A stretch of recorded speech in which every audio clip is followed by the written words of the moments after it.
was here, it was in the heat of a very long and very tough campaign. And in that campaign, I promised to be a president who, you guys can sit down, by the way.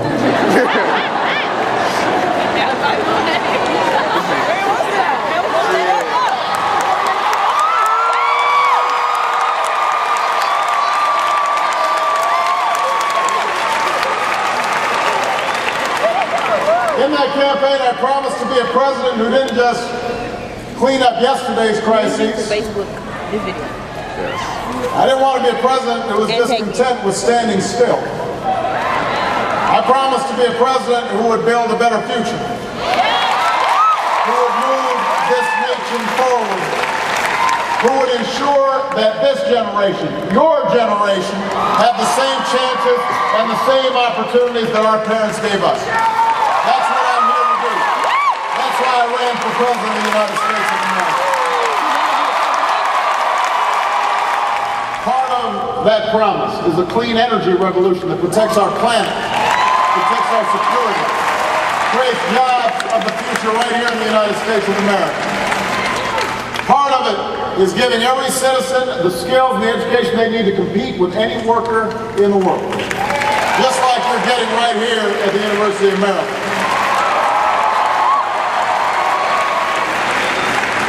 And today we are on the cusp of taking another big step forward towards fulfilling that promise.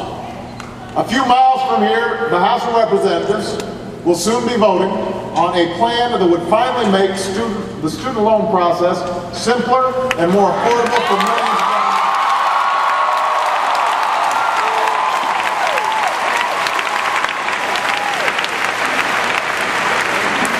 This plan would end the billions upon billions of dollars in unwarranted subsidies that we hand out to banks and financial institutions.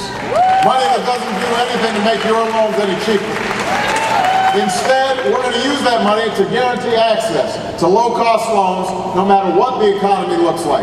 We'll use it to strengthen Pell Grants and Perkins loans to make college more affordable. We'll shore up our system of community colleges. And we will simplify the complicated, convoluted financial aid forms so it's easier for you to apply for help.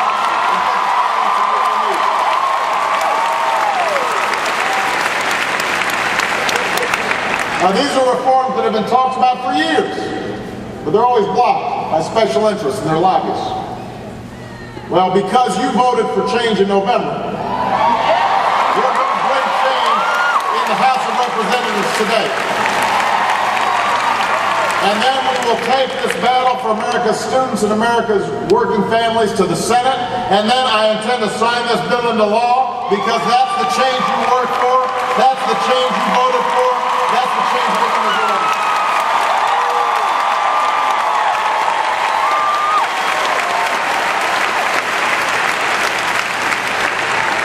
The Terps, we can't stop there. There are still those in Washington who are resistant to change, who are more willing to defend the status quo than address the real concerns of the American people. What can I tell you? They're still out there. We're facing the same kind of resistance on another defining struggle of this generation, and that's the issue of health insurance reform. Now let me say, when you're young, I know this isn't always an issue that you have at the top of your mind. You think you're invulnerable. That's how I thought. I love you back.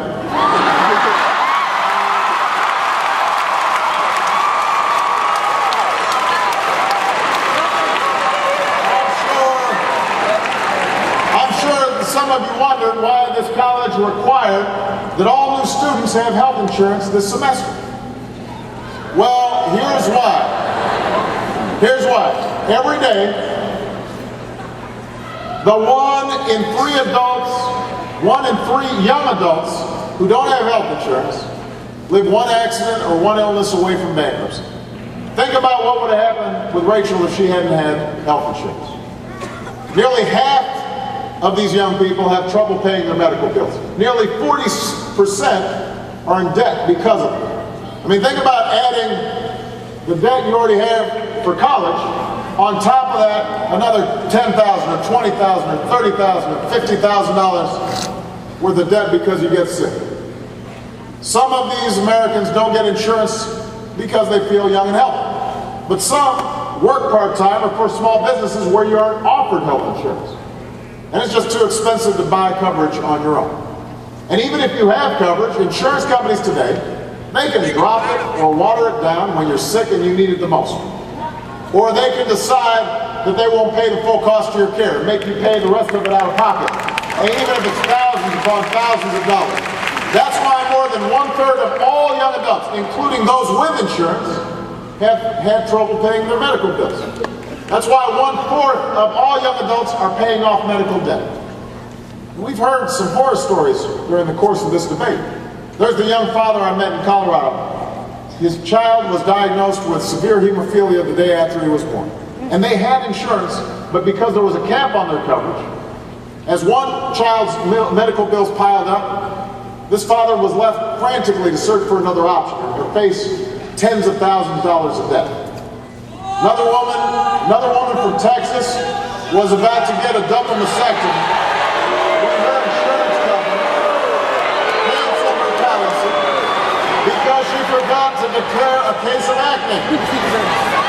By the time she had her insurance reinstated, her breast cancer.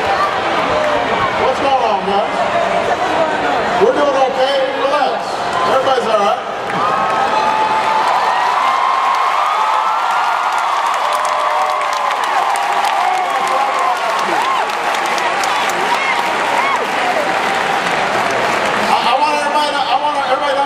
You had a young woman who was diagnosed with cancer, but because she had a case of acne that the insurance company said hadn't been declared, they decided they wouldn't cover her.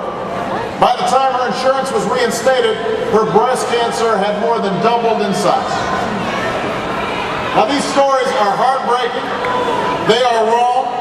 Nobody in America should be treated that way, and we are going to bring about